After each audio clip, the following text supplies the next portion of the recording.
Ang gusto ko yung easy. Kaya good thing ang smart, may GigaPay sa GigaLife app. It's the smarter way to pay dahil sa GigaPay with PayMaya, carry magbayad sa GigaLife app. And that's what we need kasi you never know. Paano kung mag-livestream ka? Tapos bigla kang nawala. Akala ng friends mo na abduct ka na ng aliens. Nag-viral, di ka nila mahanap. Yun pala, naubos lang data mo. Di ka na tuloy makagalaw. In other words, nga. Bigla ka pang nagutom. Pero wala kang data pang order online. No matter how out of this world ang mga ganap sa buhay mo, your GigaLife is now unstoppable because of GigaPay. Buy load, subscribe to promos, and be rewarded for it. Achieving your passions just got easier with a simpler and smarter way to pay. GigaPay with PayMaya. Only on the GigaLife app. How do I know this? Simple. Smart ako. Download the GigaLife app now. Good evening, coaches. Magandang araw sa inyong lahat. Of course, it's your Middle Sports, God Skills Basketball Academy, Teaching Academy, seminars, and all of those fine stuff. Ayoko nang pahabain tong introduction dahil ako rin ay excited sa makakasama natin ngayong gabi. Thank you, coaches, for investing your time, investing your love to improvement, and somebody that is very dear to my heart. Malapit sa puso ko tong paano ko ba ito matatawag? Professor, parang tatay-tatayan na ng lahat ng strength and conditioning coaches to. The man who opened doors for all of us. Ako, sinabi ko to sa kanya when he interviewed me for UP in my postgraduate degree. He was a big influence in me through his articles sa mga magazines before and sa panonood ko ng sports. Ngayong gabi makakasama natin, legend himself, Coach Herc Calianta. When it comes to strength and conditioning, he'll be giving us a short kwentuhan dahil Coach Herc, kilala ko to bilang teacher. So coaches, I talked with Coach Herc moments ago. You can ask questions throughout the discussion. Coaches, huwag kayong mahiya. Sa lahat ng naging panelist natin, si Coach Herc ang pinakamadaling kakwentuhan. So pag may tanong kayo, mag-raise lang kayo ng hand. JF will open the mic and you can ask questions to Coach Herc. Ako ay nasa background lang, kayo ang makikipagkwentuhan kay Coach Herc dahil sabi ko nga sa kanya kanina, pag napasarap yung kwentuhan namin, naabot tayo hanggang linggo. So, without further ado, Athletic Director, Strength and Conditioning, Uncle Dad of the Philippines, Coach Herc Calianta of the Lyceum of the Philippines University. Coach Herc, magandang gabi. I give the floor to you. Magandang gabi, Martin, and salamat dun sa iyong introduction. I take it that everyone who is in this forum can understand the vernacular Filipino, no? So if someone is having a difficulty, if I talk in Filipino, if you cannot understand, please by all means let me know so that I can adjust, okay? Well, as was mentioned by Martin, ako'y nagsimula ng strength and conditioning when I was newly grad, no? I was starting to teach in UP, and the first team that, I coached the weightlifting team, of course, because I was a weightlifter, I was a playing coach, but as far as the other sports are concerned, I started doing training programs for other sports, namely basketball. This was for the UP weightlifting, UP basketball team, and then later on for the basketball national youth basketball team, the women's basketball team, and then I ventured into football, into swimming, into badminton, even golf, and also ballet. No, so what I can say is this. In all of those physical activities, may it be sports or dance, you need to first and foremost study the movement patterns and do a needs analysis according to the sport or the event itself. Ibang usapan pa yung needs analysis ng inyong atleta Iba pa yung needs analysis in terms of injuries. And even if you're not a nutritionist, because my wife is a nutritionist and therefore I know the laws governing the practice of nutrition. If you are not a nutritionist, you cannot give advices for diets. Yes, you can provide them an opinion of yours about a certain diet or a certain supplement. You can do that, but you must not, or you must refrain from giving nutrition advice to your clients unless you can cite that you have a consultant nutritionist who is giving you some sort of advice and counseling with respect to how your clients can be advised as well. Okay? So without much ado, I'd like to give a presentation. And the topic that was given to me, let me share screen, is actually optimizing training through periodization. No? Periodization. How many of us know periodization? If you have a background in sports science, or if you were able to attend some seminars regarding training all throughout the year, then I'm sure you have touched periodization. Okay? So, what is periodization? Periodization is making sure that your athlete or your trainee, whether he's a club athlete or a professional athlete, hits his best during competition. There are instances, mind you, that because of your training, he will hit his best before the competition or after the competition. In other words, you miss the target. Okay? Your target is he should be at his best during competition. That means that the time period before the competition should be apportioned so that what happens is a careful scheduling of not only objectives, not only exercises, but even the stresses that you provide the body. You know, exercise, training is stress. But to say the least, exercise and training are known as useful stress, which is contrasted to distress, wherein what the body experiences is a downtrend of its capabilities because of too much stress. Okay? Now, when you periodize, you have to keep in mind several principles. Okay? The first principle is specificity. Specific adaptations to imposed demands. That's the SAID principle. This is for both sport as well as training season. And it's made up of several factors. Look at this. Muscle action.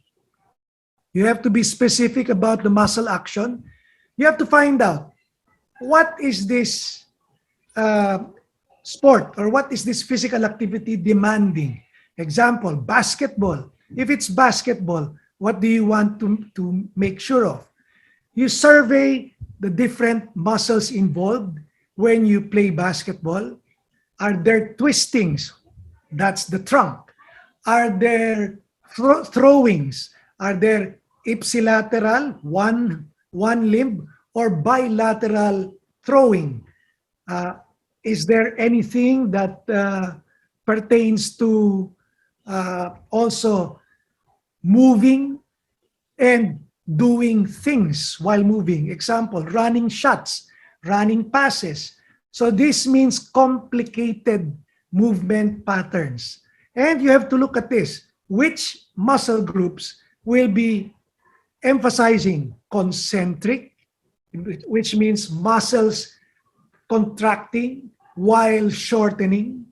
Eccentric, muscles are contracting even if they're lengthening, and isometric, muscles that are contracting despite the fact that there is no movement involved. So pagka concentric, that means that you are actually doing a positive work. No? You're overcoming a resistance. On the other hand, eccentric means you are going with the resistance. Usually, eccentric muscle action is all about trying to soften. Sorry, nalalaglag yung aking computer. You want to soften the impact of something, or you want to make sure that he is in control whenever he's sprinting. So example of eccentric is when you're braking, the quadriceps have to go through eccentric contraction. When you are extending your knees, the hamstrings are going through eccentric contraction.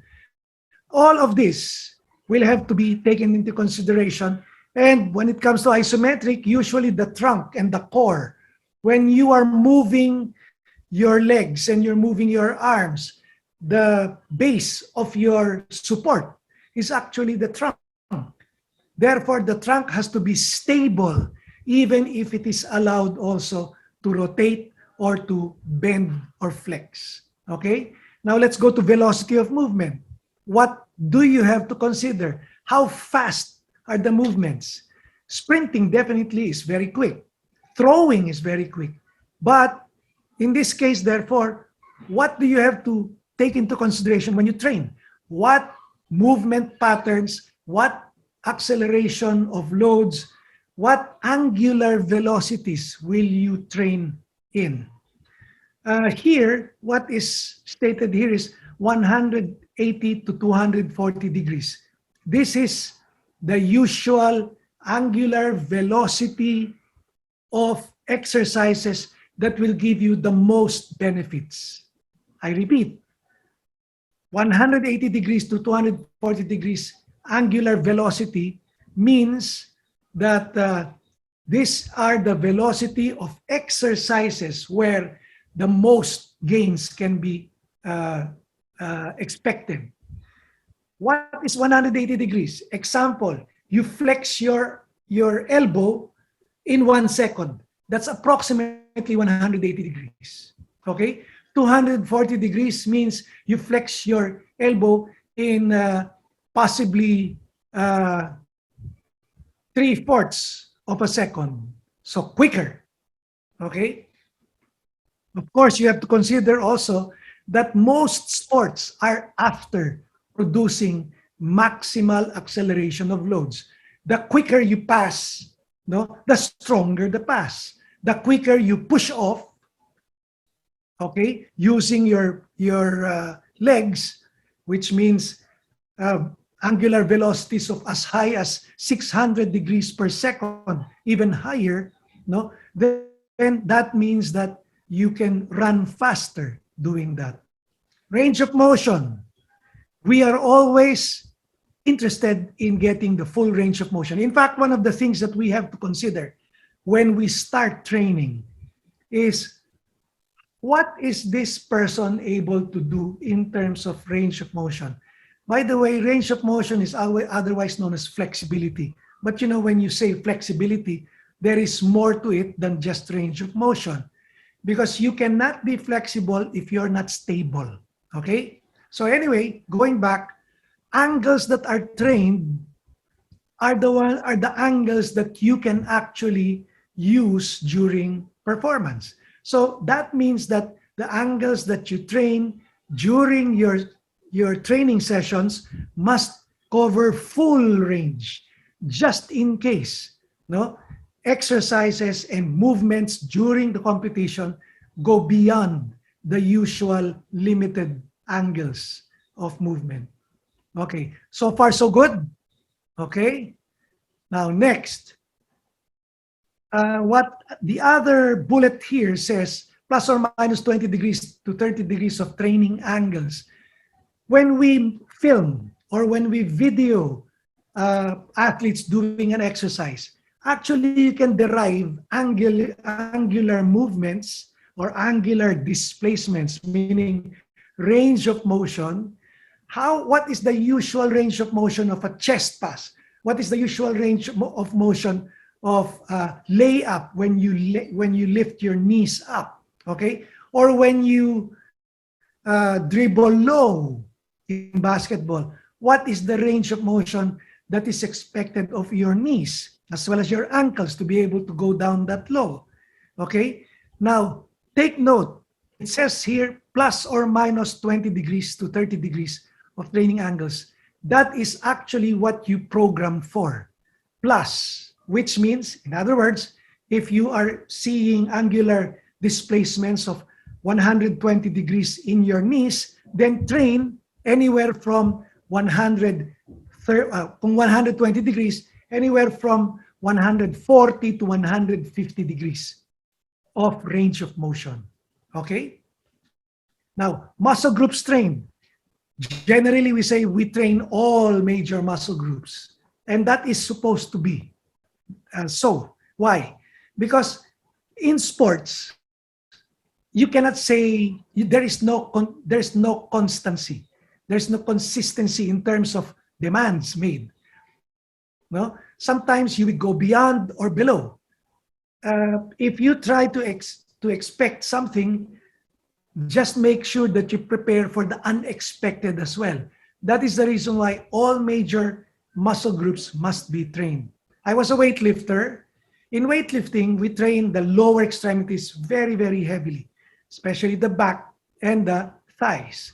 We also train the shoulders very much, but we don't train the chest as much because there are instances when weightlifters fail to consider when they do bench press, they need to stretch and do range of motion exercise or training for their chest. Otherwise, the inward rotators of the shoulders and the adductors of the chest, namely, or the shoulders, namely your pectoralis group of muscles and your serratus anterior, will most probably be so strong that you need corresponding strength gains also at the back. Okay? If you don't do so, then what happens to your lifts? Your lifts go forward and fall in front. This is the reason why we need to make sure that the movement patterns are known to us. For example, in basketball, movement patterns of dribbling, movement patterns of jumping, of running sideways, of doing your shuffle defense. These are all important for us to catalog and see. Now, of course, there will be commonalities. Okay? These commonalities now, this will give you a chance to see, these muscle groups are the major muscle groups in basketball. These should be trained the most. The others that receive every now and then attention, they can be second priority. Take note, you do not neglect any. You have to train all major muscle groups. Now, with respect to energy metabolism, how many think that basketball is an endurance sport? Okay? How many think that basketball is a power sport? On the other hand, how many think that basketball is a power endurance sport? Okay? If you think that it is a power sport, ATP-CP should be your energy system to develop. If you think that it is an endurance sport, then you should develop highly the glycolytic as well as the oxidative energy system. Now, just to clarify, ATP-CP, this is your maximum, the best of your maximum. You know, when we do exercises, we do maximum repeatedly, but we have our best maximum. One scientist called it maximal maximorum. Strange term. However, maximum means sometimes it can go down a little bit, that it doesn't mean that you're not doing your best. It's all because maybe your energy system does not allow you anymore to do so. So when I say best of your maximums, how long will it take? Chances are you will not be able to maintain it for more than 1.5 seconds. Just like a jump. When you jump, after a jump, your second jump will not be as good anymore. That means also that your second jump is fueled by something else. Okay? Not anymore an ATP CP, which is the quickest, the fastest, and the highest ever energy available to us. Glycolytic pathways will also support power, but to a lesser extent. And most of the time, glycolytic pathways is all about power endurance. Okay? So we need to know. Yeah, when we test our athletes, when we condition them, there was a time when I was when I belonged to a professional team in the PBA. All the other teams were running in ultra. No, they were running for 4 weeks. I made my team run only for about 2 weeks. Then I brought them to the court and I ran them there. Okay. Now I was criticized because they said I was a weightlifter, so I am biased towards strength training. So I do not make people run. My reason, on the other hand, was this. In basketball, you don't run continuously. So there's a big difference there already. Secondly, in basketball, you run in spurts, and the spurts are very fast and quick, which means you need to be able to do sprints repeatedly. Now, if you're running around the track oval and you're running at a steady state, a steady pace, then what you're building is not sprint nor sprint endurance. You're just building endurance that is general. That's why I ran them for 2 weeks, because their general endurance has to be developed. But then when it comes to specificity, then they need to be able to run the length of the court several times at very high speeds and with short duration of recovery. That is why. Okay? So, well, eventually, as sports science became more into sports training, then what happened? That changed everything. Okay? So nowadays, you can see, very rarely will you see basketball teams run in the track oval. If they do so, most of the times, they do it individually, on their own. Because when they report on the court, then the running on the court is different from running on the track oval. Okay, so isang slide pa lang itong tagal na natin, ano? And then of course the last one is movement patterns. It is not extraordinary. In other words, it's ordinary for us to be training in a facility where both free weights and machines will be available. What do you choose? Okay? So ako, as far as I'm concerned, I choose based on, one, the status of the athlete, and two, whatever I'm aiming to train for. If it's pure strength that I want, then machines are good.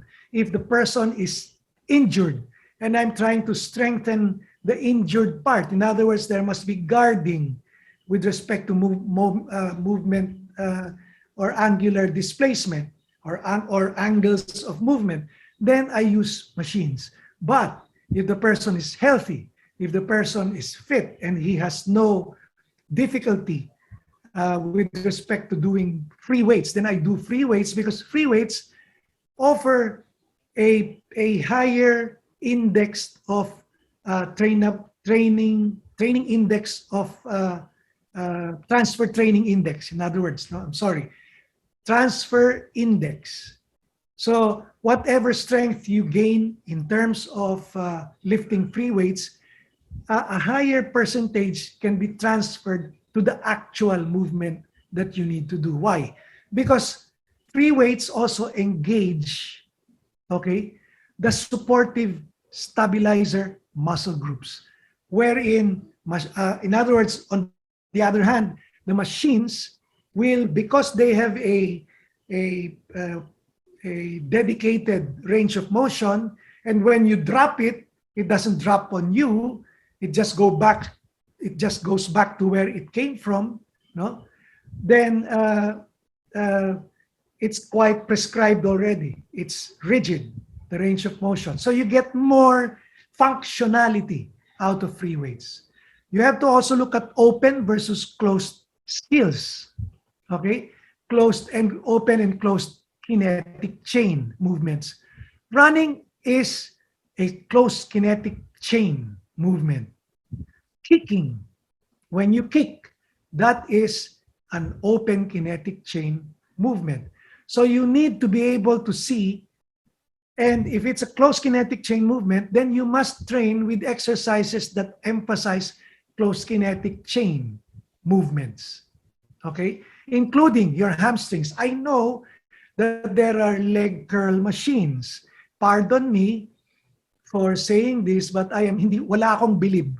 I don't believe in leg curl machines unless it is biomechanically sound, in which case the hips are flexed at an angle and you can actually isolate the hamstrings. However, even that still has a problem because it does not accommodate what is known as the screw home mechanism of the knee. When the knee flexes, the lower leg rotates inward, napipiki. When the knee flexes, the leg rotates inward. When the knee extends, the knee rotates outward. That is not accommodated in the leg curl machine. Okay? So I have some substitutes for the leg curl machine.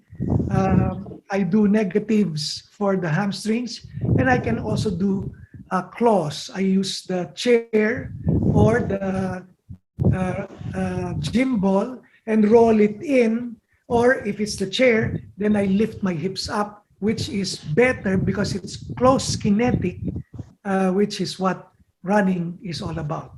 Coach, quick question. May question ako sa inyo. Sure. Kamusta ang what's the transfer of Nordics?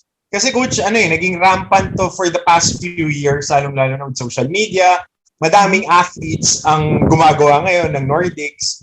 PTs say na pagka nag-Nordics daw, it slightly prevents hamstring injuries. What's your take on that? The reason why, yes, that is true. No, but you need to make sure that you can do a lot of things with what you use. The Nordics, you can increase the resistance. That's good. And the other thing is this: when you do your strides, no, you need to make use of the hamstring to pull back the leg, which is how your hamstring needs to be trained. Okay, take note when you are programming for anything that, well, most sports will involve the knees. Okay, football, basketball, badminton, volleyball, etc. You need to make sure that your hamstring to quad ratio is ideal. Okay? And what is the ideal hamstring to quad ratio? When you measure the strength of your quadriceps, the hamstring strength should be at least 60% of the hamstring strength. Okay? Otherwise, you are at risk, at a higher risk for ACL ruptures. Sometimes we are guilty of overemphasizing the quads because of the jumping and the sprints. But the hamstrings play a very important role in when you extend your knees, and that's at a great velocity, some amount of translation of the lower leg, or the legs, will happen. What will stop that momentum? It's the hamstrings. Especially when you plant your foot, and when you plant your foot, you're still going fast. The foot and the leg has stopped. It's the hamstrings that will stop you from sustaining an injury on your ACL. So the Nordics is good, but take note of this. Variation is also a very important part Oo, of coach. training. So you don't just do Nordics, you also do all other exercise except those exercises that do not work. As I said, I'm not a really a believer of the leg curl machine. Okay? Graduate ako sa eskwelahan mo, coach eh. Kaya deadlift tsaka ball slides talaga ako ever Exactly. since eh. Deadlift. In fact, another good exercise for the hamstrings, and this is really close kinetic, is your what's this? Roman deadlifts, no? Where RDL. your knees are stiff. What you move is your hips. We have to understand that the hamstring is a two-joint muscle. It works as one, a hip extensor, and two, a knee flexor. These two roles, kaya sometimes, you know, the sprinters, when the sprinters are not in good fitness level and their hamstrings are just a tad slower than they should be, okay, what happens? They pull their hamstrings. Why? Because of that, no? When they push off, the hamstrings and the quads are so strong, the hamstrings cannot take the load that is given them by the hip and the knee. And so you pull your hamstrings. Just remember, we need to strengthen those two movements of the hamstrings, the hip extension and the knee flexion. That's why leg extension machine is not really a good way to train your hamstring. Okay? Coaches, wag kayong masyadong wag kayong masyadong magulat sa mga terminologies na ginagamit ni Coach Herc. Yung ginagamit niya based on sciences, pero ito application. Again, application to sa atin. Ang sinasabi ni Coach Herc, palakasin natin yung mga legs, pero kailangan yung pagpapalakas natin kung paano gagamitin sa sports. Kaya kailangan alam natin yung gagamitin sa sports. So Coach Herc, you can go back to your dahil na-curious ako, Coach, kasi almost 6 months ako nag-rehab ng hamstring ko eh. Alam mo naman, pagka medyo tumataas na tayo sa edad. Coach, sige, go back to your discussion. If you have any term that you want to be explained further or to be reduced in terms of its layman's term, by all means, just tell me so that I can expound on it. Okay? Sige. Okay, next. Another principle of exercise programming. I'm sure you know this already. This will be just a review. Progressive overload. It's the gradual increase in stress which counters accommodation. You know what accommodation is? It's a term that is given to stagnation, a plateau. No? So if you are in accommodation in your training, that means you are not improving. So progressive overload, gradual increase in stress, is designed to counter accommodation. Okay? Now, this can be done, your progressive overload can be done through increasing the number of sessions for a unit time, increasing or progressing the exercises or sets in terms of number, complex over simple exercises. For example, dati ang ginagawa mo lang, squat. Ang susunod na progression dyan without doing increase in load is pull into the movement also other muscle groups. So squat and press. Okay? Or squat and lunge and press. So nagiging mas complicated. Okay? Exercise speeds. Dati ang ginagawa mo lang press. Now you press emphasizing on the first angles. The initial angles, dito mabilis, pero dito mabagal na. Why? Because this is the sticking point. The sticking point is somewhere here. This is the most difficult part of the movement. And also, this is the one that will give you quickness and agility. Agility is all about change of direction. And this is change of direction. Okay? So, your lifting can also be progressed through dati, mabagal lang, no? Binibilisan mo na ngayon yung initial angles. So that is already a progression towards doing power exercises as well. Okay. Now, decreasing rest periods. Dati, ang rest periods mo in between your drills, no, was 1 minute. Then you lessened it to 55 seconds to 50 seconds until later you get down to 30 to 35 seconds, which is the rest intervals that you are aiming for. So that's important. No, we need to also consider that. Now, with respect to the different performances, ang tingin ko ang performances, power performance, aerobic endurance performance, and flexibility. These are the 3 key performances. If you have power, one of its factors is strength. Okay? You increase strength, you increase power, so long as speed doesn't go down. But if speed goes down and strength goes up, then what happens? Power remains the same, or you even run the risk that power will go down because it's a combination of power and speed. Okay? Aerobic endurance, on the other hand, is how long you can keep on exercising in varying intensities. Flexibility is how free are your range of motion in your joints, in your whole body. You know, one thing that I found out in relation to flexibility, a lot of athletes, especially those who did not go through proper training or they did their training on their own alone, they have very rigid or sometimes what we term as closed hips. Okay? Your hips are stabilizers, yes, but they need to be also free. Okay? Otherwise, if they're not free, what happens? You know, this is also one reason why you will ask, why is it that ACL ruptures were very high maybe in the 90s and early 2000? You know why? Because at that time, the hips of the athletes were not receiving enough attention with respect to flexibility. And so you will see them very flexible with their shoulders, with their arms, with their hamstrings.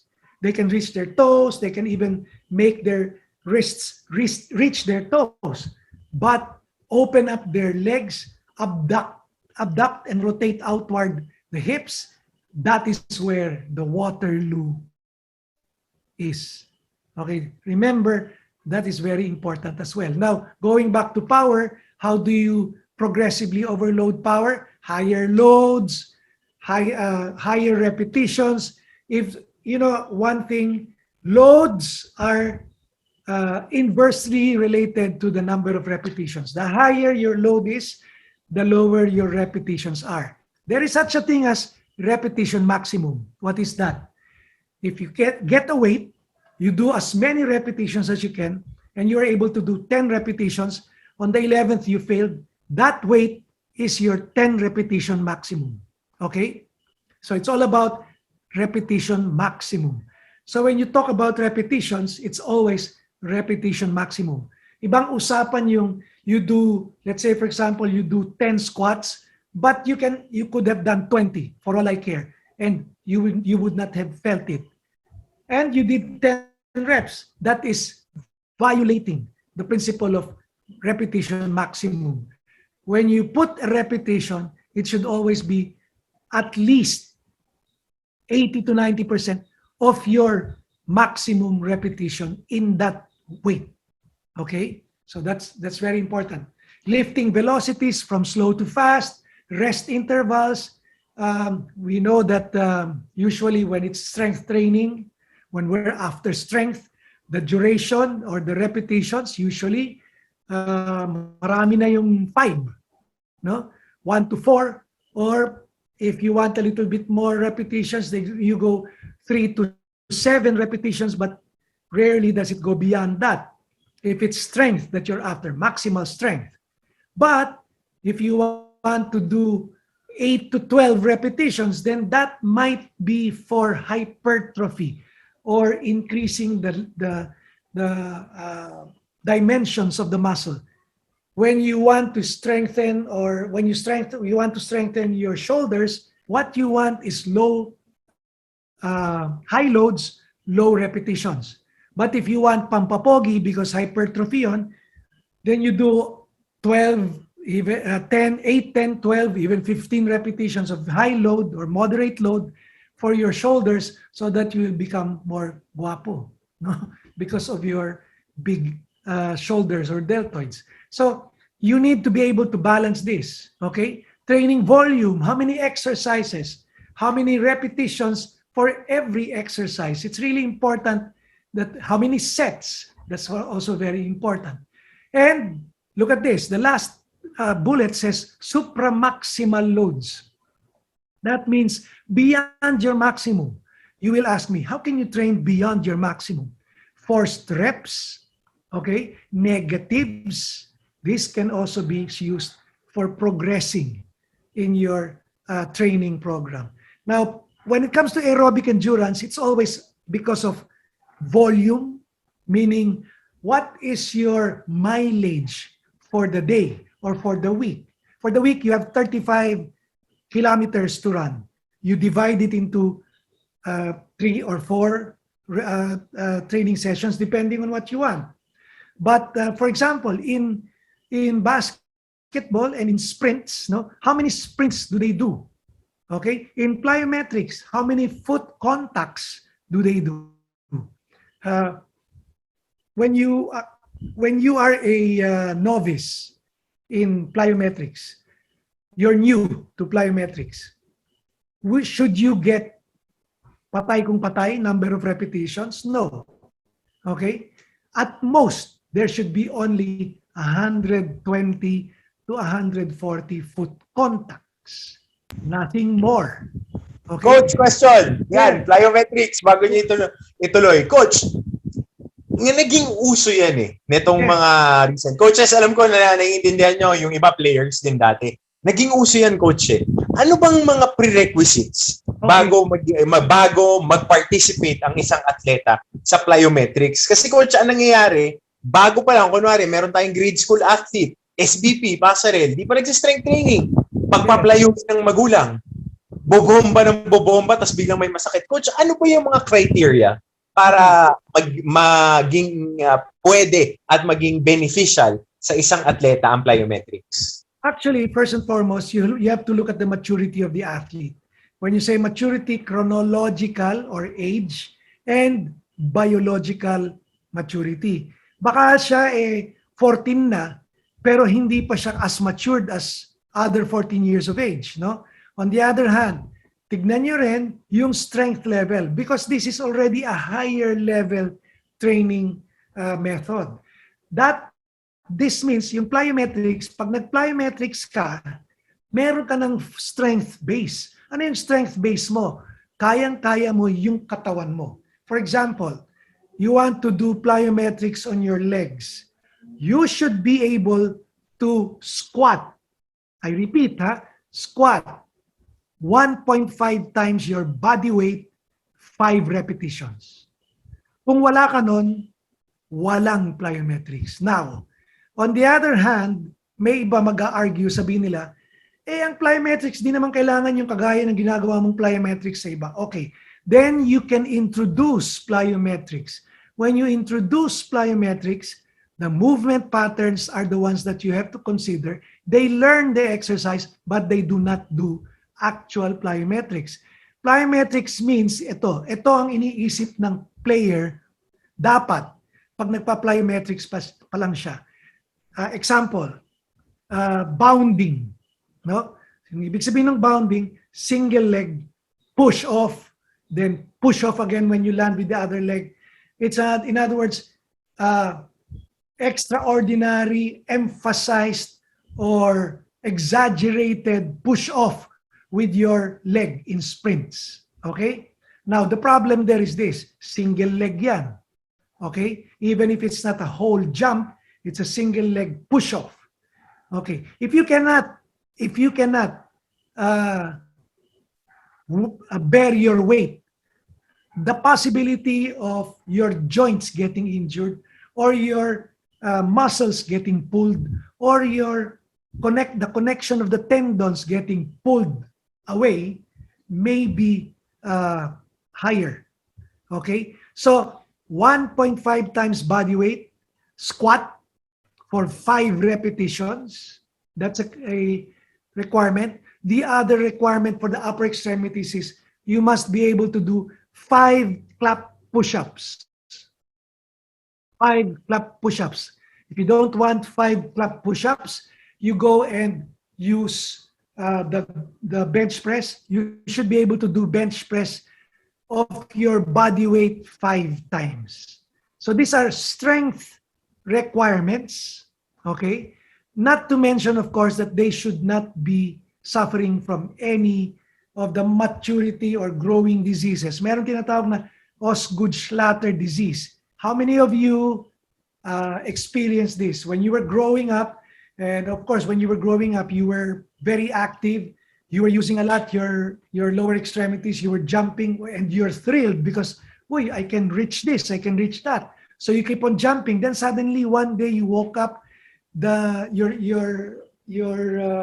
lower part of your knee is painful, no, and it's painful to the touch.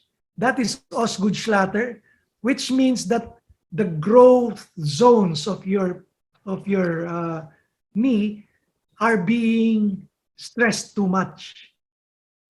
And that means you cannot do plyometrics muna for that time. Why? Because otherwise you might suffer a graver injury than that.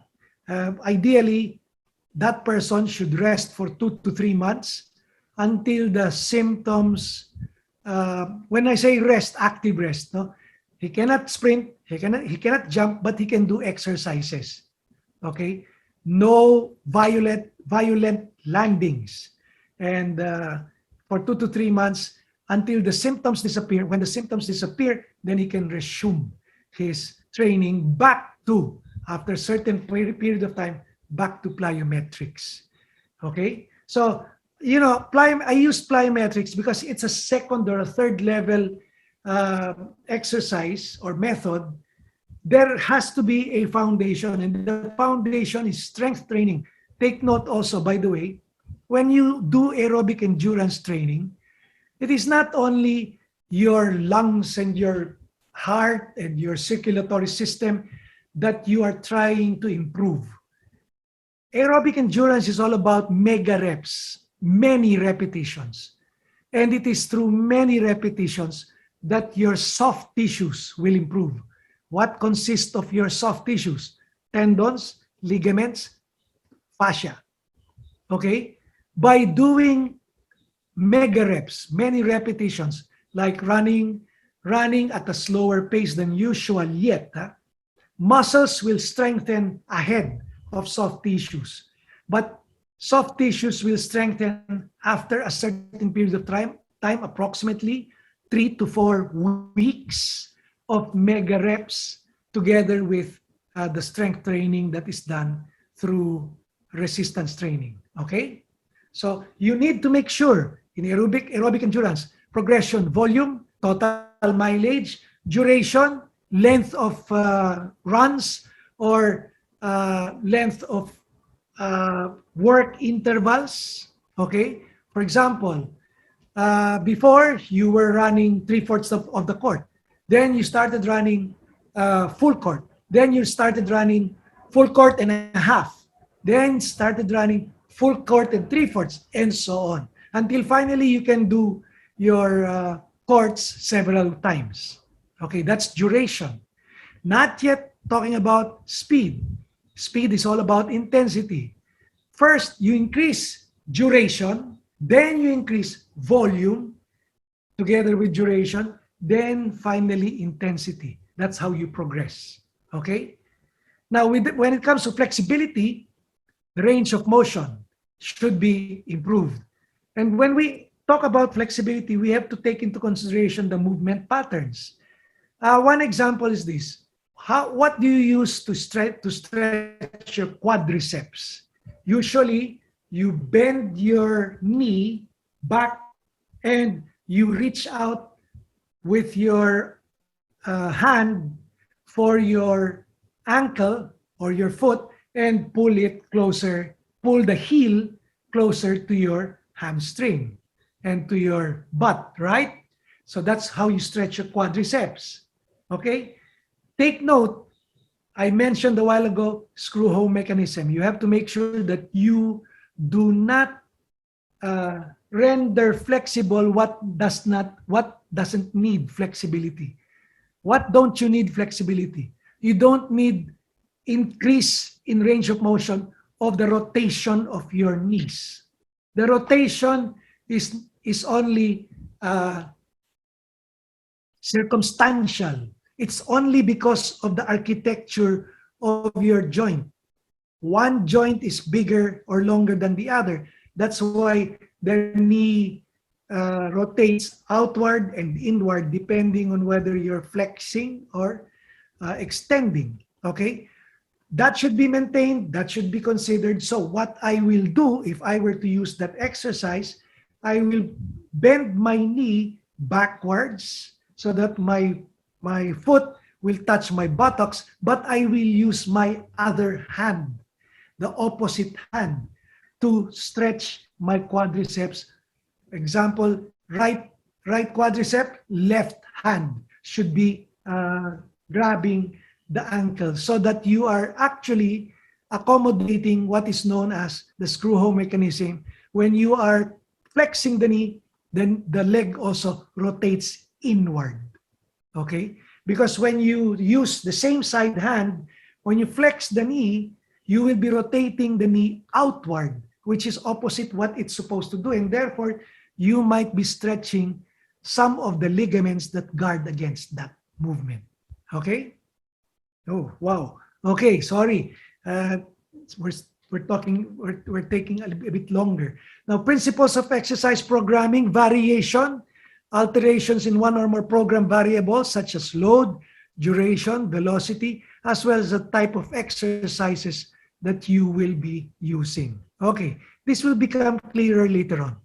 Now, steps in periodizing training. Dito na tayo sa periodizing. First, assess the athlete. Here, you have a chart, a table that shows how you can assess the athlete. And based on this, resistance training status, is he a beginner, untrained? What is the current program? Is there a current program? No, just began. Okay, what is the training age? What is their experience in training?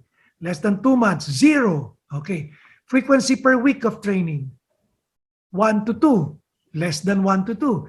Training stress, none or low. Technique, experience, and skill. So you have to assess and place the athlete accordingly here. Okay? This will guide you in providing training. Now, take note that the beginners will have to, first and foremost, learn the movement patterns of the exercises. They need to learn the exercises. They need to be able to establish the movement patterns of the exercises, and they also need to be able to establish it in their head, no, in their mind, the muscles that are moving when they're doing their exercises. Okay. Any questions regarding that? By the way, let's go back to that. No, when you talk about assessing the athlete, you have to also, well, if this was a training class, no, then I will say needs analysis for training. The needs analysis analyzes the athlete. 2, the movement pattern. 3, the energy system that is needed. And 4, the endurance. The injuries of the athlete. If he has injuries, what did they do? And how was the convalescence of the athlete? These things need to be considered and should be part of the record that you're looking at every now and then when you're designing a program for the athlete. Okay? Set general training priorities. Okay? So, example, your training priorities per sport, per season, generally speaking, The training seasons are off-season, pre-season, competition, and detraining or off-season once again, okay, or post-season. Depending on the season, you have priorities to give to some of the factors involved. So with respect to off-season, sport practice is very low. You don't play basketball during the off-season. In fact, if your athlete is a professional, or if he is involved in a big-time competition, basketball competition, that means the competition is regular and it is also, it lasts long. During off-season, you must develop other parameters or other body parts of the athlete that are not developed during the sport, the practice of the sport. Secondly, if there are weak aspects of the performance of the athlete, that is where you lay down the foundation for those weaknesses. For example, you see that the athlete cannot sprint fast. Okay, so maybe during off-season, correct the movement pattern. It's not always strength that is problem. Sometimes the problem is the movement pattern. Sometimes the problem is a particular part of the body, such as, for example, the hips. Maria Sharapova, she was 6'2", excellent tennis player, but the problem was her hips were too weak. And so her legs were going everywhere and her control of the legs is not too good. You might be seeing that an athlete is so good in passing, in shooting, but there is a problem when it comes to running after the ball. Now, maybe during off-season, you work on him being able to improve his agility by improving his hip strength, particularly the hip abductors, as well as also possibly also increasing the speed by which your muscles contract. Now, I know it's an off-season, but you are working at a specific weakness, and this is when you should do it. So sport practice is low priority. Resistance training is high. You want to strengthen the athlete so that he will be injury resistant. You also strengthen his fundamentals. When you say fundamentals, it's the basics of the movement patterns involved in the sport. So the sport involves jumping. What is the basic pattern of the foundational pattern of jumping? It's flexing and extending the knee. Okay, sitting and standing. So you fix that. You look at what movement is the movement pattern good. Okay, then you progress towards more strategic and more specific exercises during the pre-season. Off-season, that's very high. Resistance training goals, hypertrophy, increase in muscle girth, because increase in muscle girth means increase in muscle strength and muscular endurance so that he can carry on with his work level and strength and power later on. Pre-season, look, medium sport practice priority, resistance training has gone down a bit. Why? Because sport practice has gone up. And with respect to resistance training goal, sport and movement specific already. Okay? Strength, power, or muscular endurance depending on the sport. In season, sport practice is very high, resistance training is low. It is not that it is not important, it is less important than sport practice, but you must make sure that you maintain whatever gains he had in the previous training seasons. So C, maintenance of preseason training goals. And lastly, post-season, why is it variable here? It depends on the what happened during the competition. If in the competition there were injuries, then what you do with post-season recovery. This is where surgeries are done. This is where rehabilitation is done. This is where change of form, if there is a need for it to be done, should be done. Okay? Resistance training, again, make sure you maintain pre-season training goals. Okay? And however, you should be, in a way, quite creative in this because you should be addressing strength, maintenance, without doing the same things that you did before. Otherwise, your players may get stale or sawa na sila sa exercises. Okay? Now, next, look at this. This is an annual plan. This is a sample of how you can plot your annual plan. Here, the phases of training are preparatory, competitive, and transition. This is very simple because when you say preparatory, it involves general as well as specific preparation, or what we saw a while ago, off-season, pre-season. Okay? That's preparatory. When you come to competitive, it's your peaking and your competition, and then transition is also transition. Okay? Now, you see here macro cycles and micro cycles. These are terms given to periods of time. As you can see, look at this. Microcycle. Actually, this can be weeks. First week, second week, third week, fourth week is one microcycle, a macrocycle, I should say. And actually, the macrocycle can even be as big as 8 weeks. Okay? This is macrocycle 0.5 first half, second half of the macrocycle, depending on how many macrocycles you think you need. Okay? Microcycles are weeks. Macrocycles can also be phases of training. It is my strength macrocycle. It is my speed macrocycle. It is my endurance macrocycle, which means that these are the number of this is the time that you spend for your specific fitness parameters.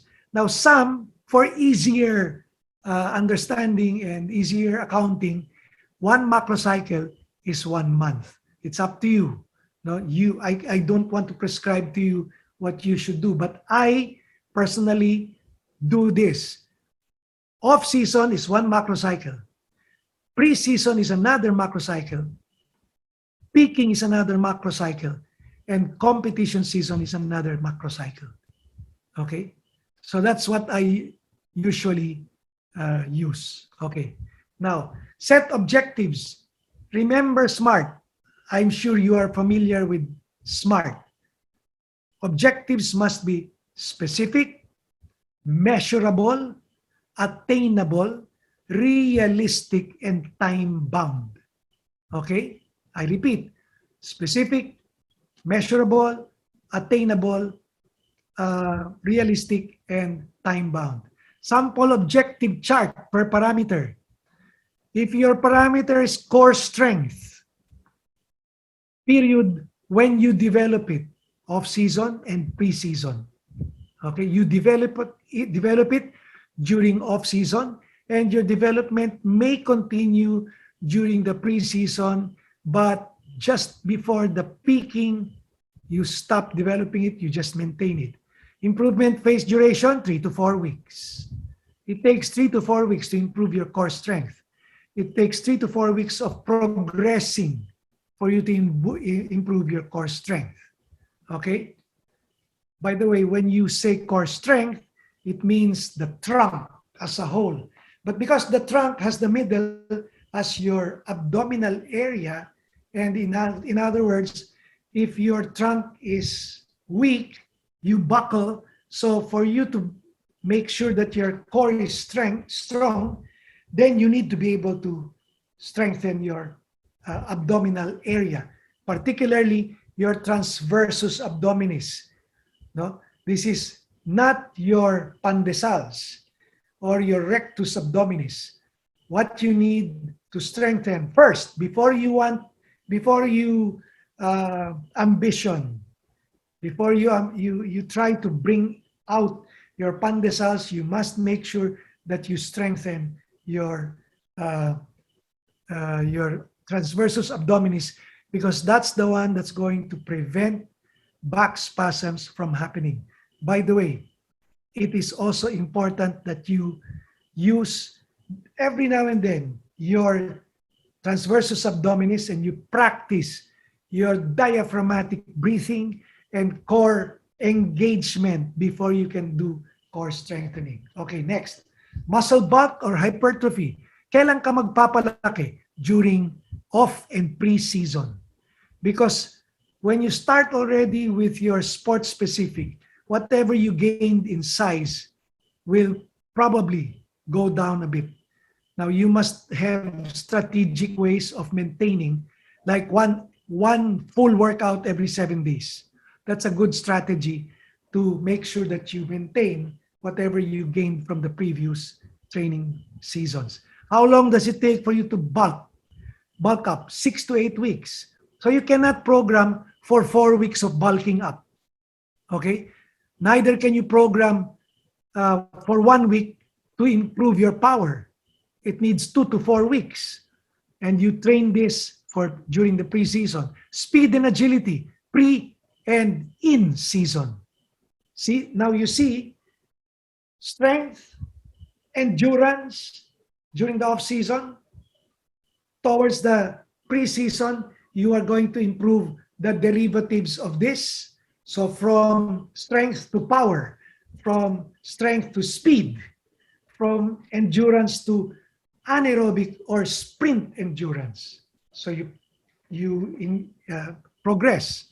Agility is also the same as speed, towards the late part of the preseason and towards the early part of the in-season, particularly during your peaking period. Okay, any questions so far? Coach, pagdating sa ganyan, kunwari, kasi kayo coach, you're in the management of the team now ngayon since you're the athletic director. You understand these things. Yung mga iba po kasing coaches, hinihingan sila ng panalo, hinihingan sila ng performance, o ba't di nag-improve yung mga player natin ngayong off-season? Parang bumabagal yata tayo. How can coaches connect that, especially yung mga strength coaches, yung mga basketball coaches, paano nila maiintindihan yung proseso na nagpapalaki tayo? Siyempre, bagong armor, kailangan merong rate of progression din yan and adaptability. How can they explain it at paano nila ipagtutugma dun sa mga humihingi ng panalo? Actually, during off-season, that's why, in the Commission on Higher Education, at least for the collegiate sports, we are putting up a capacity building for coaches, administrators, and even school owners. Because they all should understand that Rome was not built in a day. The same is true with athletes. Athletes are not developed in a day. They need ups and downs.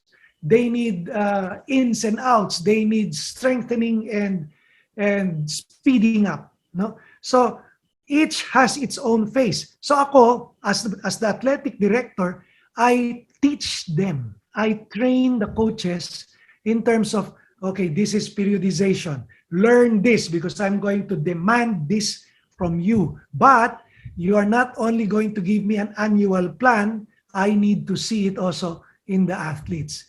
Now, that's on the part of me. But on the part of the coaches, you must explain it to the athletic directors, your athletic director, just in case he demands something that is unrealistic during that phase. There are off-season competitions, right? Now, if there is an off-season competition, you project that there is an off-season competition, then you must make sure that your periodization program is also corresponding to that kind of seasoning. PBA, for example, mahirap mag-train ng PBA players. Why? Kalendaryo, coach, dire-diretso laro. Exactly. No? Some of the PBA officials say, but the NBA also does the same thing. The NBA has so many games, but how long does the NBA season last? Not a year, not a full year.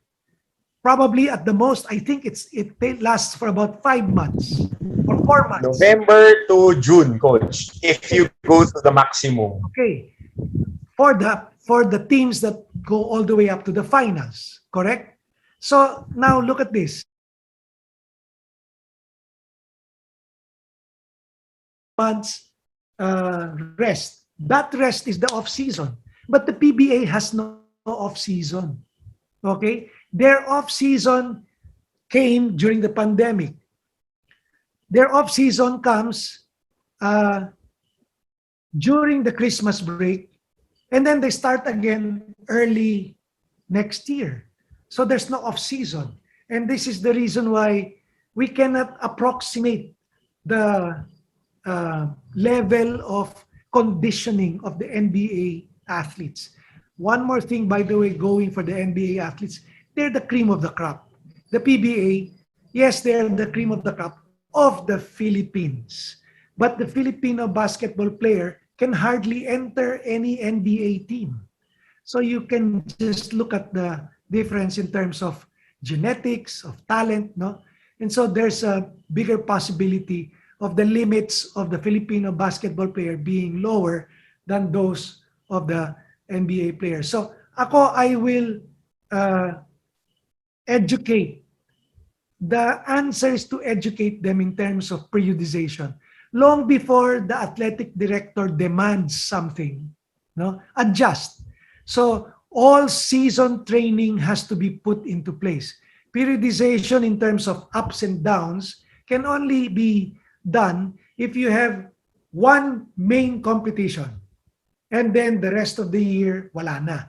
But if it's like, for example, well, the UAAP, the NCAA, that's fine because they have one NCAA season, one UAP season, and then down they go. However, some of these players play also in commercial leagues. Exactly, coach. These players will now receive a different kind of periodization. They must look at, later on you will see an undulating type of periodization where they don't have any off seasons, they don't have any pre-seasons or competition. Every time it's a competition season, but you have to measure to manage their ups and downs, making sure that their downs are during those times when they don't have games. Example, 3 weeks up, 1 week down. 3 weeks up, 1 week down. Even if the down week is on a game day, no, you already progressed such that the down week is equal to the second week. Okay, so first week you started the first week, it's low. Second week it's a little bit higher. Third week is the highest. Then the fourth week you go down again to the second week. It's equal to the second week. Okay, so it's not as low, and therefore, and also it offers you a good progression. However, please do not expect big progressions. Gigantic progressions can only happen if there is enough recovery. However, with the undulating, you can still have progressions, but very Incremental lang, coach. Yes, very slow, small increments. That's why I said the PBA players cannot be as well conditioned as NBA players because of the season. Okay, so any questions also regarding that? Did I answer your question, Martin? Yes, coach. Kasi ganun yung nangyayari. Ako, I can only voice out from some of the coaches who work with big programs. Alam niyo naman, coach, pag kunwari, San Beda, Ateneo, lahat ng sinalihan na liga, ang expectation, champion. Pag di ka nag-champion, may maling ginagawa, palitan na natin yung coach. I mean, it's one of those things sa Pilipinas na we really need to educate the people who are managing. Kaya ang laking bagay na we have somebody who understands it and can further educate the other administrators. As I said, no, the Commission on Higher Education will put up several capacity building forums Mhm. for coaches in the collegiate leagues, administrators, meaning athletic directors, and even presidents, so that they will Mhm. remember, so that they know what they're demanding. If they're demanding something, it must be reasonable. Okay? Mhm. Okay, next. So I'll go on with my presentation. Set, exercise, formulate drills. This is the fourth step. No? When you do drills, you have to have a catalog of exercises or a catalog of these drills that will serve as your library. That will serve as your uh, uh, uh, power chest. Okay, why? Because sometimes we forget exercises. Then when we attend the seminar, we see it. Oh, ayun nga pala. Then you do it again. No. In fact, one tendency of coaches is this: after attending a seminar, whatever example or drill was given by the speaker, you will see that in within 1 or 2 months of the training of the coaches. It's not bad, but the thing is this: do not just copy, investigate, examine whether it really fits your purposes, your objectives. No, so you should have one catalog, and this is actually a good example. Exercise drill: overload squats, season of implementation, off and pre-season. Notes: prepare for plyometrics. No, bench press off pre-season, upper body strength and size. You can also put here, prepare for upper body plyometrics. Dumbbell snatches with shuffle, pre-season, overall power development. This, in other words, this comes after you have done already overload squats. Okay, and these are just examples. And also high pulls. Okay, plyometrics, pre-season and in-season. Prerequisites should be considered. What are the prerequisites? And what are the levels? If it's advanced, it should be 180 to 220 foot contacts. Okay? If beginner, 120 to 140. Also, you have to consider that the maintenance of the strength levels should also be taken into consideration. It's not all the time that you do plyometrics.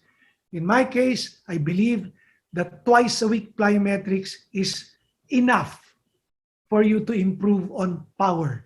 The rest of the time that you're training, they should be training at speeds uh, uh, specific to the sport or the event itself. Okay, now rehabilitation exercise, one example here. Rehabilitation exercises are exercises that are done to counter the risk involved in the sport itself. For example, in basketball, the risk is there are high risks for ankle sprains, okay, knee sprains, as well as possibly also hip sprains or strains. Okay, so what do we do? Usually, one leg suffers. It's not both legs. So you may be able to do single leg lunges or hanging single leg lunges, which means one leg is bearing full weight with the other leg hanging. This increases not only strength, but also stability and proprioception. Okay? Or in other words, the feel of the athlete for single leg landings. Okay? So this is done all season. Individual cases should be considered depending on what the weaknesses or as well as the sport itself, no, as well as the movement pattern of the person. And you should progress as well in this rehabilitative exercise. Okay, sorry. And then single arm curl and press on lunge. This is a functional exercise. Single arm curl and press on lunge. Okay? Pre-season, stability. Also, functionality.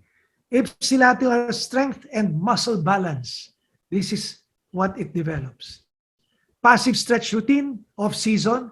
Why? Because during in-season and pre-season, you should already be doing active stretch routines more than passive stretch routines. What does it develop?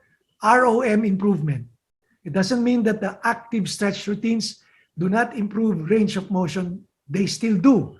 But now it's more of getting ready for the exercises and the drills that will be done on court as opposed to passive stretch routine. You're working on your flexibility. Okay? Okay. Now, one of the questions with respect to periodization and training program design is exercise classification. I have here 3 types. Type 1, multi-segment and multi-directional exercise involving the whole body. Balance maintenance is part of the exercise. Okay. Type 2 is multi-segment exercise but without using balance. Type 3, isolated movement exercises, single joint exercises. The ideal ratio is for exercises to be 1 to 2 exercises coming from type 1, to 3 to 4 exercises coming from type 2, to 5 to 6 exercises coming from type 3. Okay? So this is a sample strength training session for hypertrophy off-season. Okay? The exercises are here and the repetitions are here and the exercise types. So let's count the exercise types. Type 1, type 2, there are 2. Type 2, there are 3, which we are within the parameter. And type 3, you have 1, 2, 3, 4, 5. 5. This is a complete workout for hypertrophy during the off-season. Okay, now the deadlift, you will ask me, how about the deadlift? Is that for hypertrophy? Yes. The ultimate lift. Ultimate lift, yes. Actually, when you do your when you do your barbell front squat to press, okay, you're actually doing the full movement of the whole body. Interior. Mm-hmm. Now your deadlift is doing the posterior side, correct? Mm-hmm. And also emphasizing on the lower extremities. Okay? Seated curl and press is type 2. You're not so much balance, but you're involving 2 muscle groups. Okay? In fact, more than 2. You're also looking at linking the movement when you do type 2. Calf raises is also type 2. Although you might be standing up, on the other hand, though, you might also be sitting down. But in other words, you're looking at using 2 joints at the same time. Okay? Hamstring claws, type 3, because of hamstring. Joint that you're using when you're doing your hamstring claws is the knee joint. However, you have type 5 of these types which focus on specific muscle groups. So this is a good example. I'm sure you will have your own way of doing a hypertrophy off-season training program. Okay? With respect to exercise selections, you have to look at this. Actually, core exercises are type 1 exercises. Assistance exercises are type 2 and type 3 exercises. Okay? Now, power exercises are usually type 1 exercises. Okay? That can also be considered as core exercises, but done in faster velocity or higher velocity. Okay? These are examples of movement-related resistance training exercises. Ball dribbling and passing. What exercises can you do to improve ball dribbling and passing? Close grip bench press, dumbbell bench press, especially alternate dumbbell bench presses. No? Triceps push downs, reverse curl, hammer curl. These are some exercises for ball dribbling and passing. Ball kicking, unilateral hip adduction and abduction, forward step lunge. In other words, these exercises have a similarity with respect to the movements that you expect from the sport as well as from the movement of the sport itself. You do not just get an exercise out of the blue and then put it as part of your exercise just because others are doing it. You have to have a reason born out of the event that you are training the person for, as well as his history and his status. Okay? Number 4, muscle balance. Exercises must be selected for the specific demands of the sport, but do not neglect the prime movers will be developed definitely. The stabilizers, the supporters, the agonist and the antagonist, the main movers and the counter movers, they should be proportionately, I'm not saying equal, proportionately improved. Okay? Note that muscle balance does not always mean equal strength, just the proper ratio of strength, power or muscular endurance of one muscle or muscle group relative to another muscle or muscle group. Example, you want to do your bench press. You're able to do 100 kilos on the bench press. You're able to do 4 reps on the 100 kilos. Do you expect rows to be the same as 100 kilos? Mamamatay ka nun. No? Hindi kaya yon. At best, siguro 60 to 70 kilos for reps. Now, what does it tell you? The back and the rowing is not as strong as the pushing and the abduction. The adduction movement. In fact, if you were to read on the strength of the different joints of the body, no, with respect to, for example, the shoulders, the strongest movement of the shoulders is adduction. The bear hug, that's the strongest. The next stronger one is your extension, okay? Which means pulling down. The next one is flexion or lifting up. The next one is rotating inward, and the weakest is rotating outward. And this is also the reason why I am not telling my athletes, okay, why are we doing this stretch? Because this stretch purportedly stretches the shoulders. Now, what part and what aspect of the shoulders are you stretching Stumps. using this? Stumps and lats. Okay, but actually, the one that will probably limit your range of motion of the chest and the shoulders will be your pectorals and your serratus anterior. You must stretch that. Now, when do you do that? When you do this stretch, I know, but this is just one of them. And you stretch an already weaker muscle compared to this.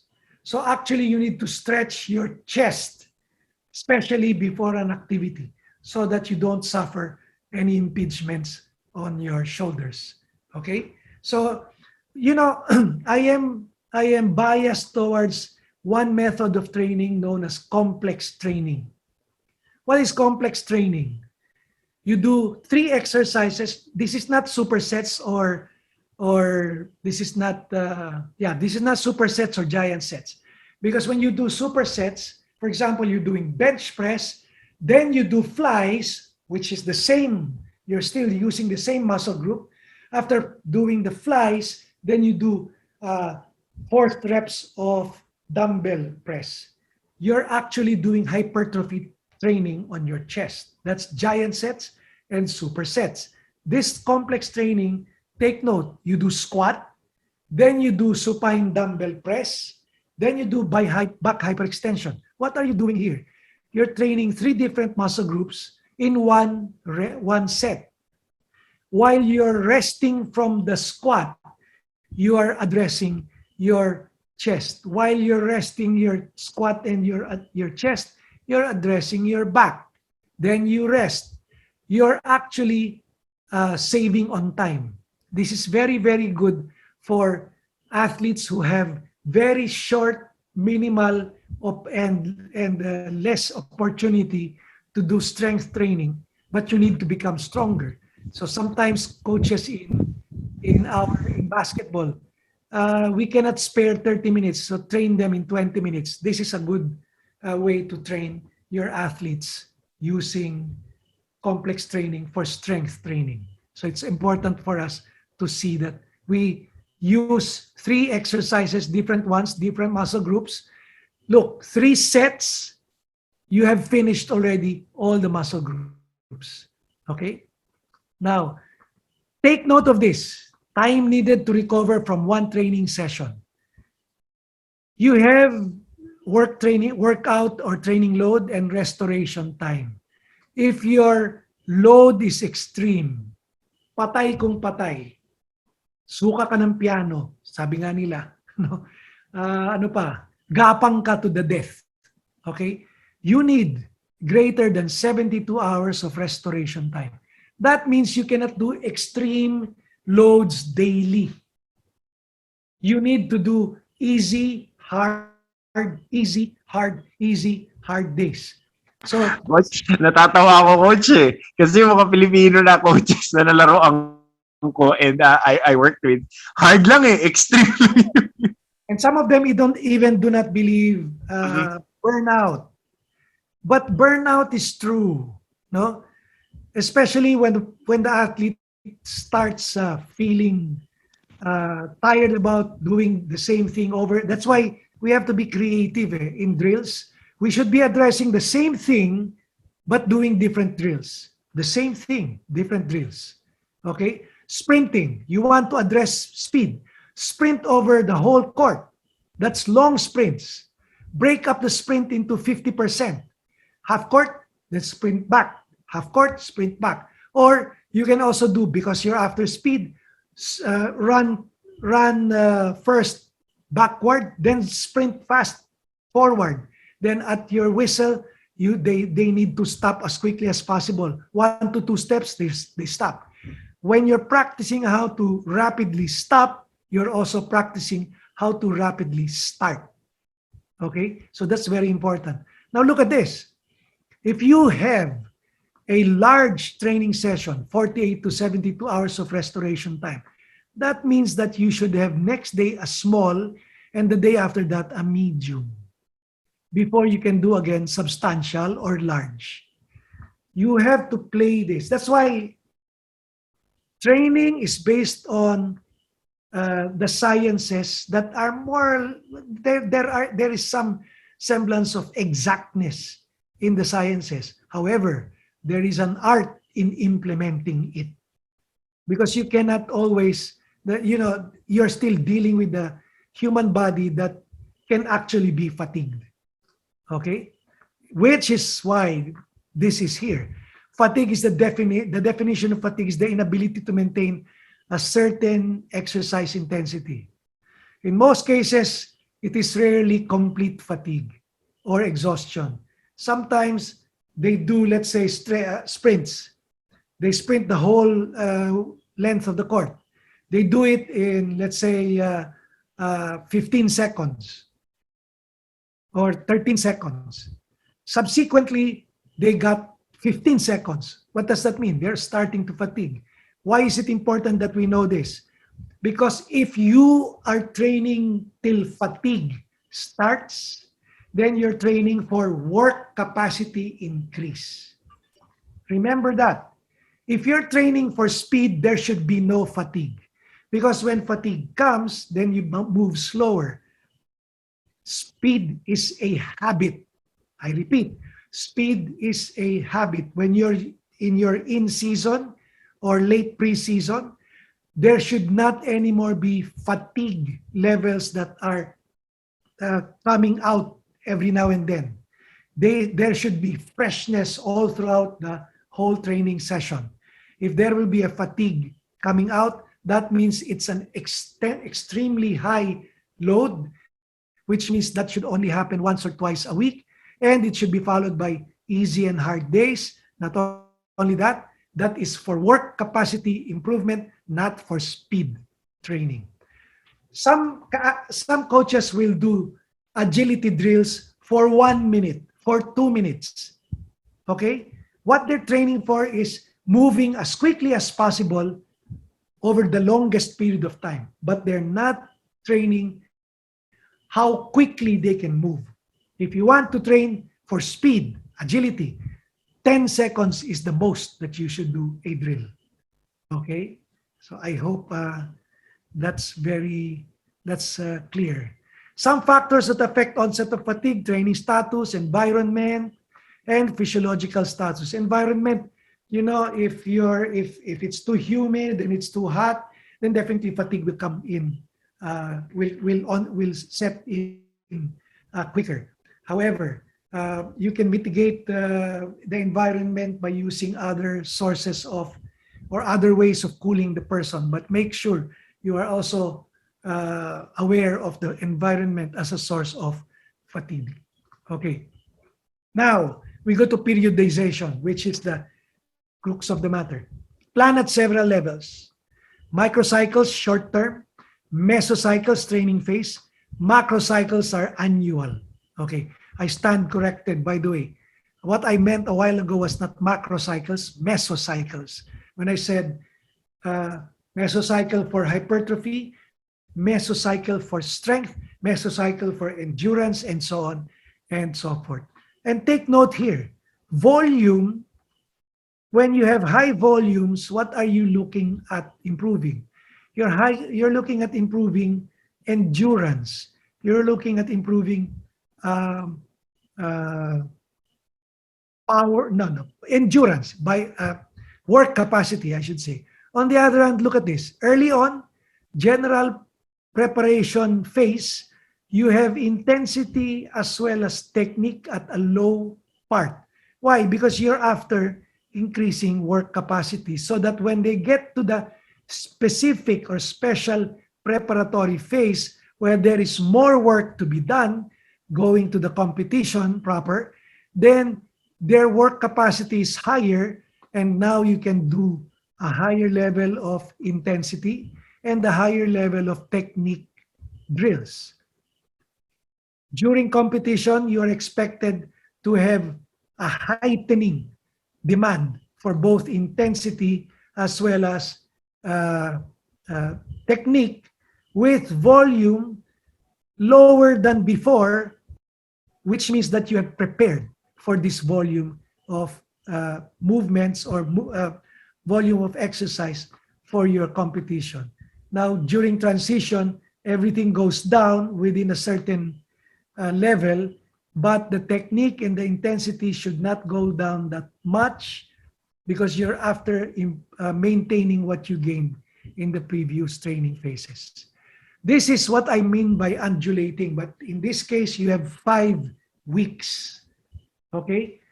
Highest, high, moderate, low. Your rest, look at the rest. The rest week, which is the 5th week, is equal to the middle of the 2nd and the 3rd week. That's how low only that's how high only you go in terms of load, but the repetitions are equal to your in between the 2nd and the 3rd week. And then you go up again and do the same thing all over again. This is a 5-week undulating periodization program, which is more useful for people who are into all year long conditioning requirements. Ordinary people, fitness level trainers should also make use of this.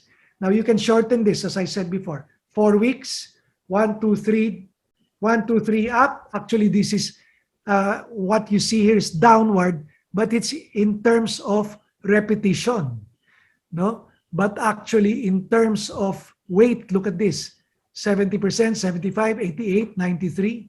Okay, so it's going up in terms of intensity. So you can go up in terms of intensity, 1st, 2nd, 3rd week going high. On the 4th week, 4-week undulating periodization, it's equal to the 2nd week. And that is your lowest week, and that's where you pick up from to go up again to the succeeding progression of your training. But if I may, you do not program for more than 5% increases in work capacity or loading. Why? Because there is no rest. And so the body can only take so much in terms of intensity increases. Okay? So this is another sample of how there is a different terminology: general preparation, specific preparation, pre-competition, competition, and transition phases. And these are the months, no? And as you can see, first month, you see intensity is low, volume is high, okay? Volume and intensity, they're both increasing. But look, intensity stays the same all throughout 3 months. Volume is increasing. Then volume went down a bit, intensity went up, okay? And volume continues to go down. At some point in time, it is maintained, then it goes down again during the pre-competition period. Why? Because intensity is going up.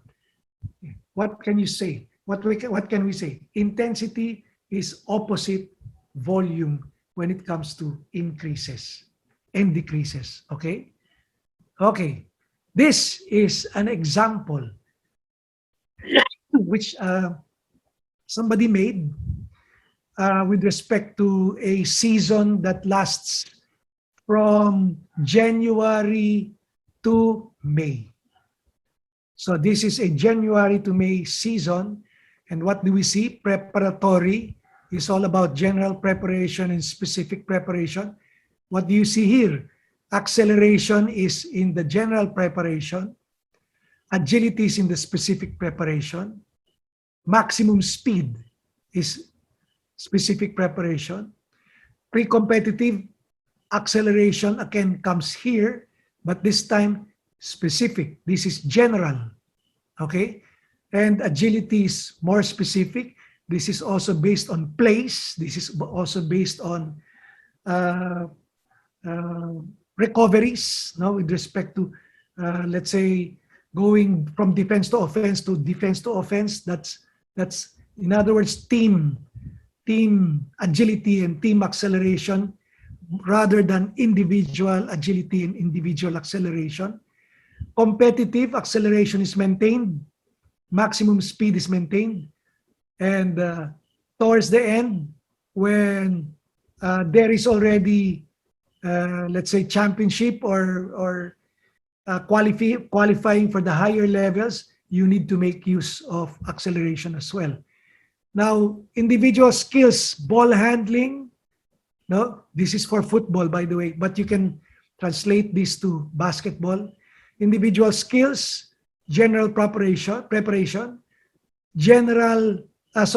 tactical work, offense and defense, magkahiwalay, specific preparation. Pre-competitive, you have tactical work, defense progressing towards team tactical defense, and eventually during competition. Hypertrophy is during the off-season or general preparation, general strength for specific preparation, maximum strength for maximum, which is coinciding with maximum speed. You can see now where these overlap. General strength for pre-competitive, but this general strength is more of positional as well as with respect to your role as with the team, and eventually maximal strength, low volume during competitive as well. Okay? So the intervals are getting shorter as well. And this is your intensity going up, the red line. It goes down just before, no? This is a break to a certain extent, which brings it up again for the peaking, no, the semi-peak, but the real peak is this. Okay? And volume, on the other hand, decreases lower than intensity. Okay. So I think this is the end. Wow, it's almost 2 hours. No? I'll stop sharing. And if someone has a question, maybe you can ask it now. I know that Very this is comprehensive, coach. Para ako ulit pumasok sa class. Kausap ko si Carmina, sabi niya sa akin, ba't ka nakangiti? Nag-host ka na extreme, ba't ka nakangiti? Kasi I always enjoyed geeking out with this coach. Coaches, other coaches, if you do have questions, please raise your hand. Marami kayong pwedeng itanong dito pagdating sa conditioning ng mga players, sa mga challenges ninyo. Please raise your hand. Dahil minsan lang natin makasama si Coach Herc, busy ito. Let's take the opportunity to get questions in kasi ako marami akong tanong, Coach, about yung HIIT, Coach. Paano ba ito na-i-inject? Dahil marami ngayong mga coaches galing sa commercial setting, tapos mag-handle ng team, and then HIIT yung nagiging medium nila when it comes to conditioning. Does it have a part to play in our programs? Yes, definitely. HIIT is high intensity interval training. Mm-hmm. During the off season, what is important is HIT, which is high intensity training. Mm-hmm.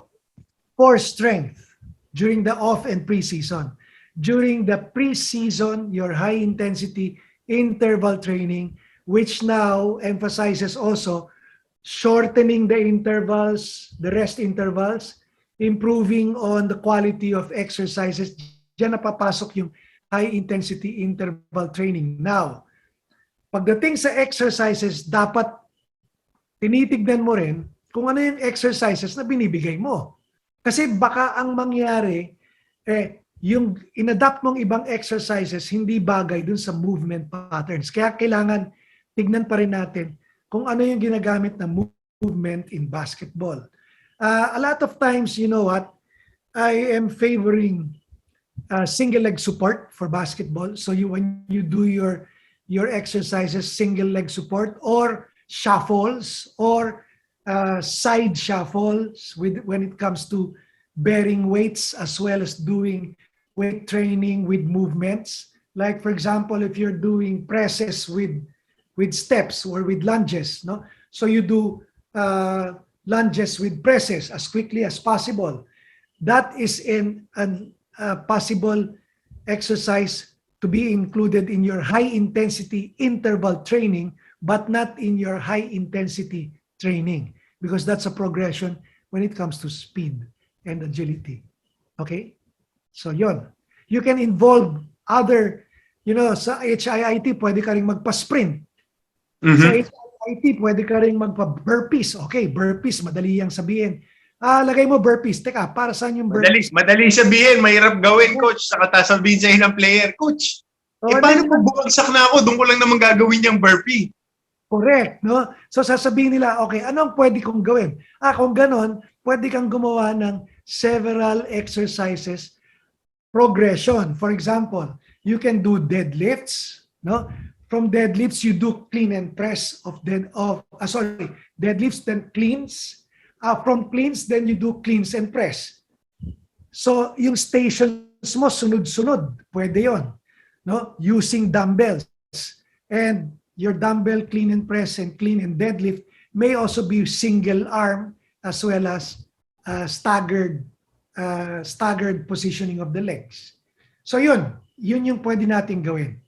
No, but andun pa rin talaga, coach, sa continuum ng exercises that yung foundation, yung kumbaga Rolodex, yung mga isinulat mo na exercises sa simula, doon at doon ka rin bubunot ng mga gagawin to reinforce the movement pattern. Yes. Now make sure that, if you're in doubt with respect to the movement safety of the exercise, do not hesitate to talk to others. Pare, pwede bang i-combine yung kagaya yan, no? Nagde-deadlift ako using a staggered position of the legs. Let's say left leg is forward, right leg is back. and then I do my deadlifts using dumbbell. And then from that, after 4 repetitions, I go dumbbell cleans using the same. Pare, okay lang ba yun? So we have to look at it. If we are in doubt, either consult a book about human anatomy or ask someone, no, for validation. Always collaborate para mas madali ang buhay. Dahil no one is an island. At syempre, Coach, ito, ang nagiging isa sa mga issues, Coach, that I've heard and I've faced is the support staff, conditioning staff, has a different view from the head coach. Paano ba dapat yun, Coach? Di ba dapat kung ano yung gusto ng head coach, yun yung gagawin natin sa programa? Tama ba yun, Coach? Yes. But that's the reason why, as a strength coach, you should consider what the head coach is already doing. What the head coach has addressed, don't address it anymore. So, for example, if the head coach is fond of doing scrimmages, okay, scrimmages na lang, palagi na lang may scrimmages. Eh bakit mo pa sila patatakbuhin ng todo? So yung scrimmages does not address always sprints. So why don't you do sprints but shorter ones? Shorter ones. And also multi-directional sprints. Sprint forward, sprint sideways, sprint backward. These are things that now you have to look at. No, what the head coach is doing, don't address it anymore because it's getting addressed. However, if there is something that you want to suggest to the head coach, by all means, make sure you suggest it. If you don't, baka mamaya natatakot kasing iba. Ayaw niya yan eh. Sabihin mo palagi kasi pag hindi mo sinabi, pag hindi mo sila in-educate, then hindi nila matututunan, then hindi nila malalaman kung ano ang importante. Ang pinakamahirap pa naman dyan, Coach, yung sasabihin mo, Coach, hard tayo kahapon. Hindi tayo pwede humard ngayon. Tapos laging hard. Coach, kay Coach siya, sino ba ang mga nakasama ninyong head coach? Was this an issue when you were first starting? Okay, ganito na lang. Hindi ko na sasabihin yung mga pangalan ng mga coaches na medyo naging issue yan. Pero sasabihin ko yung pangalan ng isang coach who agreed very much and the results were very good. Si Coach Perry Ronquillo. He listened to me. I said, heavy tayo ngayon, bukas ganito. During games, take note, your role doesn't stop during training. During games, I see a fatigue sign on one of the players. I tell the coach, Coach, pagod na si ganito. Why? Because if he's playing fatigued, then he is open to injury. Mistakes and injuries. Okay. Ngayon, if he makes mistakes, magkakagalit pa sila ng coach. Pag na-injure, hindi mo pa papakinabangan ka agad. Ulit.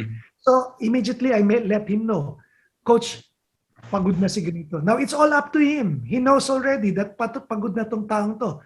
And sometimes he tells me, 30 seconds na lang, so we have to sustain this eh. Okay. No? But then also, paglabas ng player, kailangan masabihan mo rin siya na pagpagod ka na, ito yung gagawin mo. No? So you give him tips as to how to mitigate his fatigue. But the coach should really listen to the strength and conditioning coach. That's a must. It's a team. It cannot be the coach, ako masusunod, walang fatigue sa akin. Then you'll have a host of injuries. Coach, ako may experience ako na ganyan nung player pa ako. Start ng season, ganyan, hard kami all the way, Coach. Nag-champion. Pagkatapos, 4 na ACL surgeries post-season. Pagkatapos, bago mag-Champions League, Coach. Di ko na lang sasabihin sino yung coach, but that's what happened. 4 na teammates ko, Coach. Borgie Hermida, Ducan Las, Micah Evangelista, and Sam Ekwe had knee procedures. 5 pala, Coach, pati si Yusuf Al-Jamal had an arthroscopy. So, more than 30% of our team had knee problems after the season. Ganun ka tindi yung volume na hinarap namin. Unfortunately, the coaches will bask in the glory of a champion team while the players are in the surgery room having their knees fixed, no? Tapos coach, yung sampung natira, nagre-rehab. Jumpers knee, PTP, FPS, marami kaming na-experience sa gano'n. And the worst one was, yung kay Borgie, it was an annual thing for him eh. Parang in 5 years, he had 6 knee procedures, which really dampened his pro career. So now, nag-transition na siya sa coaching. But that's why, yun nga yung sabi ko sa inyo, when I started with school with UP, that was one of the things that I wanted to learn personally, because it was something that I saw firsthand, and how can I help my fellow athletes and the younger ones if I wanted to go to coaching. Kaya yun yung naging malaking bagay, no? Naintindihan ko yung sciences behind it. In fact, look at this, no? One time, my team played our first game, and Perry Ronquillo was the coach already then. We played the first game, coming from the off-season, pre-season, tapos first game na, opening up ng PBA. I take note of their minutes, of the minutes of the players, okay? At the end of the game, I asked 4 players who played less than 10 minutes to run outside at the track oval. Why? Mm-hmm. Because next day, we will have a rest day. Okay? Some players played 35 minutes. Some players played 28 minutes, 40 minutes. So definitely they earned the rest day. But the next day, the athletes who didn't play at all or maybe played less than 10 minutes will have a rest day. Unfortunately, their conditioning will go down. If that's So I told them, for you to earn your day tomorrow, your rest day tomorrow, run outside for 4 rounds, run outside, make sure you inject sprints every now and then. One of the players umangal. Sabi niya, ano ba naman yan, kayabangan yan, nanalo tayo, tapos tatakbo tayo sa labas. Sabi ko, I'm not doing this for the other team. I'm doing this for you. Eh nagdabog siya. Perry Ronquillo suspended him. Okay? Because the science behind the strategy was there. Okay? So eventually he apologized and he understood what it is. Next game... Pero tumakbo pa rin siya, coach. Hindi na namin siya pinatakbo. Kasi sabi ko sa kanya, kung magdadabog ka rin lang, ayoko natatakbo ka na negative yung feelings mo sa exercise. I am not like that. So if you want, go home. He went home. Next day, the next practice session, 2 days after, he was suspended. So nagulat siya. No? May tama pala akong ginagawa noon, coach. Pag hindi ako ginagamit sa San Beda, babalik ako sa San Beda, magbubuhat ako ng heart, tapos tatakbo ako ng tatakbo. Exactly, because when the team rests next day, what will happen to you? Next day ka ba magte-train? Madidecondition ka eh, no, coach? Mawawala ka dun sa flow nung programa. Ang problema kasi, kung next day ka mag-workout, tapos magpa-practice day after you trained hard, what will be your feeling? May dala kang baon na pagod eh. May pagod ka papunta sa ensayo. Mapagod kayo sabay-sabay at magpahinga kayo sabay-sabay. Yun yung importante dyan. Okay. Nasa puso ko pala, coach, maging strength coach. Naglalaro pa lang ako, yun na pala yung nangyayari. Yeah. So basically, coaches, other questions before we wrap it up? Since we have a very interesting and very deep, overview pa lang yan ni Coach Herc eh. Overview pa lang yan ng mga mesocycles, exercise selection, and this is a very interesting subject. Especially nakikita ko, coach, yung may kasabay ako dito naglalaro, si Jeff Murillo eh. Magkakalaban pa kami noon, and si Jeff naman kasi he's transitioning into the front office job. So Jeff, magandang magandang opportunity for us to learn and for you to understand other things more than just playing and the other factors. Kasi coach ngayon, makapagbuhat lang ng 3 araw, tawag na nila agad, conditioning coach eh. Masyado maraming technical, masyado maraming kailangan laruin when it comes to conditioning athletes at hindi pa natin tinatap. Again, sabi nga ni Coach Herc, the nutrition, the mental makeup, the psychology. the preparation phase and how you eat your food, the timing and all that. Napakaraming mga detalye na napagkwentuhan namin ni Coach Herc nung nasa klase ako, pero kulang ang isang gabi para pagkwentuhan yan. So Coach, I think we've discussed it in such detail. Coach, parting shot na lang for all our coaches who are attending. Okay. Just remember, again, no, Rome was not built in a day. So we have to train our athletes also to be patient. Part of that is their work ethic, that they must look forward to the next, to what will be the result of all of these training sessions, not just for one training session.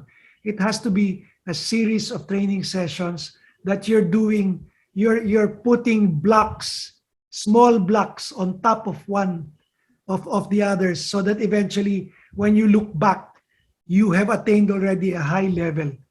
Okay? So just be patient when you're always inculcate patience, work ethics, and most of all, your work ethic, the work ethic of the players must always be towards improvement at the right time, not during competition. So yun. Thank you very much for your attention, and thank you for listening to me. Alam ko mahaba yun, no? I think 1.5 hours. Suabing, Coach. Napakasarap pakinggan. And this is wisdom for you guys, coaches. Rome wasn't built in a day, and everything has its place under the sun. Yan, biblical yan. Ha? Lahat may oras sa ilalim ng araw at sa tamang panahon. So coaches, before anything else, Coach Herc, maraming salamat po for giving us a very nice talk, opening our eyes, refreshing for me to listen to all these things. I went back to my notebooks and I wrote down some of the notes and saw other things that we were discussing that complemented this discussion. Coaches, I hope you jotted down notes, and this would help your grade school teams, your club teams, and all of the people that you're helping. So for tonight, coaches, please do turn on first your cameras. JF, please do the announcement so we can take a photo with Coach Herc. Okay, Coach. Paki-open po yung mga cameras, coaches. So hopefully, coaches, you have good Coach good Patrick. info. O Jeff Morse, bukas mo naman yung ilaw mo. Ikaw naman, no? Coach Yan! Coach ko. So turn on your cameras, please, and show us big smiles so we could save this photo. Okay, okay. Our night with Coach Herc. Okay. Okay, Jeff, ikaw na bahala. Okay, Ako ready? pa lang walang camera. Okay, ready? 3, 2, 1. Okay. Last one. Wait lang po. Bilis lang po.